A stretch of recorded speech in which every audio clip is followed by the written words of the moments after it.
Coach.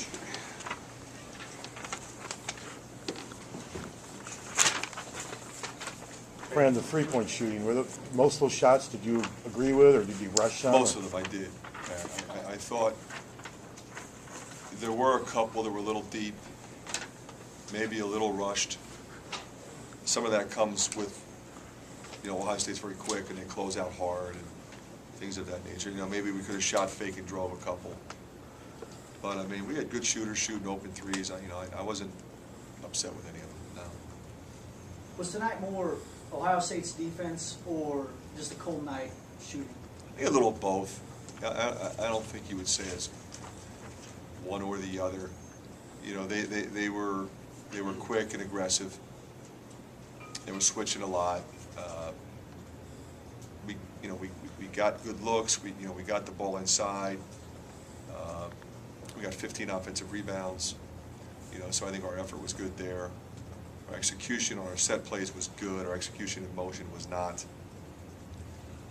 We were looking for different combinations. We had a couple that worked, a couple that didn't. But, I thought the guys fought hard. 45 points the second half you gave up. Yeah, I think that's, I think if you want to look at where we lose a game, we lost a game with defense in the second half.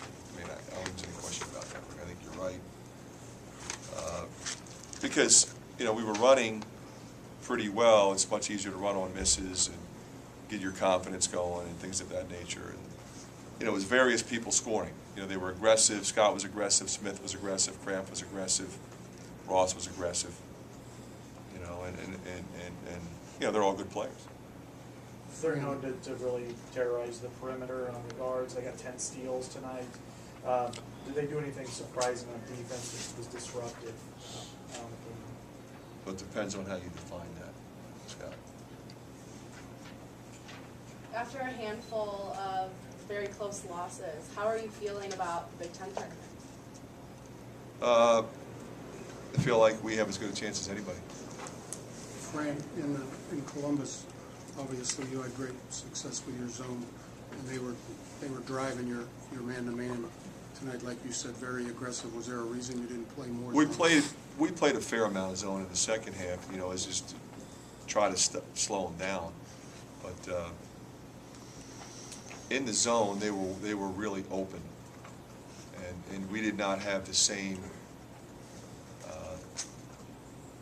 effectiveness, I didn't think, in terms of slides and communication that we had up there. And even there, we had some breakdowns. But I also think up there, they were a little more tentative than they were tonight. They weren't tentative at all against the zone. They were attacking it. They had guys raising up, shooting. They were running set plays. I mean, even when they didn't score against the zone, they were shooting wide open threes. We weren't defending at all. So you're looking at it and saying, if I stay in this, they're going to keep getting good shots. And let's put some pressure on the ball and get our defense over. And, it's easy to look back now and say, well, maybe we should have played more zones. The man didn't work, but I really thought the man would be better. Did they do anything different on Marble and Dwight here than they did in Columbus? Yeah. They put Kraft on Marble. How big was the dunk with 2 seconds on the shot? That was a big play. We cut it to 4. I thought Woody could really disrupt the pass. We put him on the ball. And, we didn't want anything at the rim, obviously, but I think when you're in that situation, the guys they don't want to give up anything.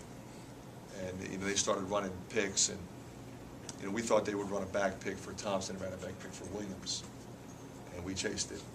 So that was unfortunate. Lenzel Smith came out and had a really strong start to the second half. Well, anytime they win, he plays well. He's sort of the X factor guy. You look at the Illinois game; they won by 7. He hits 4 threes. I mean, he's a terrific player. He's been a terrific player. He was in a slump very similar to the one Marble was in last year, and it affected their team. And now you can see he's playing with confidence because he's always going to defend. He's always going to play hard. I mean, he's a gamer. His 3-ball was off for a little bit. His numbers were way down. You look at overall versus in conference. But he's had a couple good games now, and that could be a big difference for that team moving forward. Coach, there was a stretch in the first half where Oluchane had like 3-4 buckets and kind of gave you guys a boost. He's in double digits again. What do you see from him, especially the last few games? And how's he? Well, I think he's affected the playing game? with more confidence. Obviously, you know he's going to play with great energy. He's got as good a motor as anybody. But he's playing through his mistakes, and he feels comfortable out there. And he's affecting the game at both ends. I mean, obviously, we're thrilled with his development. And the good thing is we know he's going to keep working hard. How much of the free throws is a mental block, do you think? Well, you know, some of it. You know, again, it's a couple guys missing one here, one there, a couple guys missing two. I mean, you know, I expected Zach to make both of those. I mean, he's usually automatic. You know, at least Whitey got the big rebound on Mike's miss.